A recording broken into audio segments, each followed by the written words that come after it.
Hey, Jay Clark here with RaceRex Tested. Our follow-up from the Big Bore shootout. We've got the YZF250 2013. Going to give you some pointers on this bike and some tips that we did.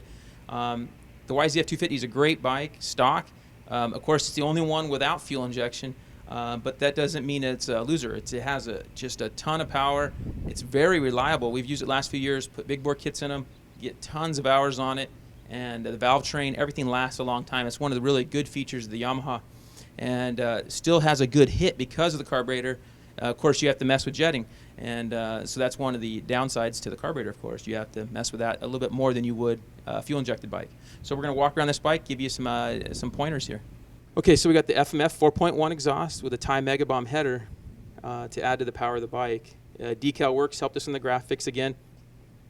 They do a great job. Look great and make exactly what you need. Moto seat cover, custom seat cover with pleats. Really nice looking seat cover, and works really well too. Does hold you on the bike well. At the airbox there, we have Moto Tasneri air boot with a 2-stroke air filter cage. You can run a YZ125, YZ250 air filter cage. It gets rid of the backfire screen. Helps you a little bit on the power, a little better snap on the bike with that added. Okay, so on the jetting on this bike, we are quite a bit different than the stock. We have that listed below. If you have a 2012-13 jetting will be similar. On the motor package, this bike last 12 years or so runs the same Big Bore kit, same cams. You can run that on all the YZF250s or WR250s. Bolts right on, real simple deal. Makes good power right at 269 cc's. Really good deal, and no other mods required, no other stiff valve springs or any of that kind of stuff. All bolt-on stuff. Long-lasting, works well. MB1 helped us in the suspension here on the YZF250. Good improvements over stock. I want to make it stock. It's a little plush, a little soft.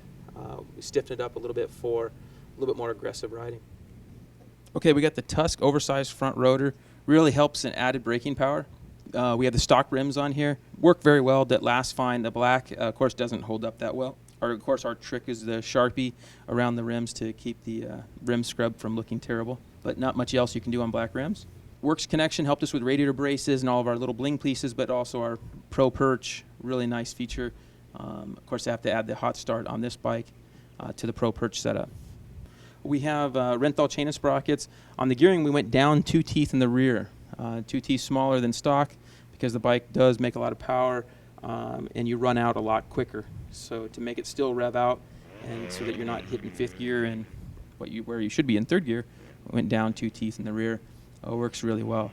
All right, so the YZF250, as you can see, it's still a good bike, even though it still has a carburetor. Has a good hit, and just use the jetting specs we have. They'll get you really close to where you need to be. Kit fits most all years of YZF250, and you can't go wrong with the bikes as it is even today.